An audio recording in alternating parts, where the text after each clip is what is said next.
السلام علیکم ورحمۃ اللہ۔ میرے ایک محترم بھائی ہیں، انہوں نے سوال کیا ہے کہ میرا ایک دوست ہے، اس کا روڈ ایکسیڈنٹ ہوا ہے اور اس پر بہت سارے زخم لگے ہیں، اسے چوٹیں آئی ہیں اور رات کو جب سویا ہے تو اسے احتلام ہو گیا۔ دن کو اس کا ایکسیڈنٹ ہوا ہے اور رات کے ٹائم اسے احتلام ہو گیا۔ صبح جب اس نے دیکھا اس کے کپڑے خراب تھے، وہ ناپاک ہو چکا تھا، تو اب اس نے سوال یہ کیا ہے کہ اب اس شخص پر زخم ہے، بہت زیادہ زخم ہے، اگر نہاتا ہے، غسل کرتا ہے تو اس کے زخموں کو تکلیف ہوگی اور اس کے زخم بڑھ جائیں گے، بڑھنے کا اندیشہ ہے۔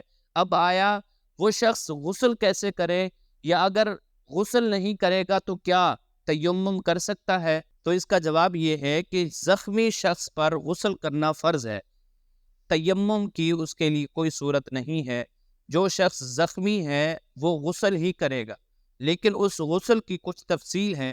وہ تفصیل یہ ہے کہ جہاں پر زخم لگے ہیں، جہاں پر چوٹیں آئی ہیں، اس جگہ پر مسح کیا جائے، ہاتھ کے ساتھ گیلے ہاتھ کر کے اس جگہ پر مسح کیا جائے، باقی جو ہے وہ غسل کرے گا۔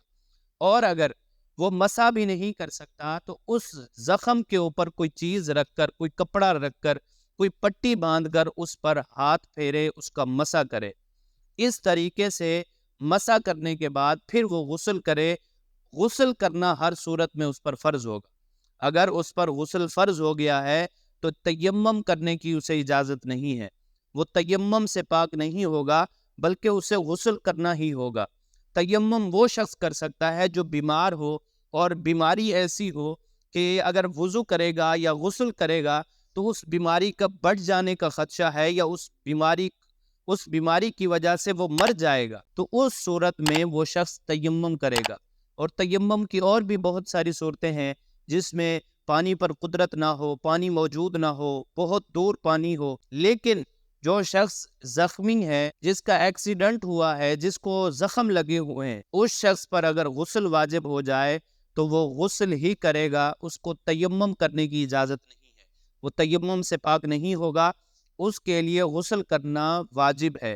غسل کا طریقہ بتا دیا کہ جہاں پر زخم ہے وہاں پر ہاتھ پھیرے، اگر ہاتھ پھیر بھی نہیں سکتا، اتنے زیادہ زخم ہے تو ان زخموں پر پٹی باندھ کر یا کوئی کپڑا رکھ کر اس پر ہاتھ پھیرا جائے۔ اگر اس طریقے سے بھی نہیں کر سکتا تو مسح بھی ترک کر دیا جائے، دیگر جو جسم کے اعضاء ہیں ان کو دھویا جائے، غسل کیا جائے، تیمم کی اجازت نہیں ہے۔ امید ہے کہ بات واضح ہو گئی ہوگی۔ اللہ پاک عمل کی توفیق عطا فرمائے۔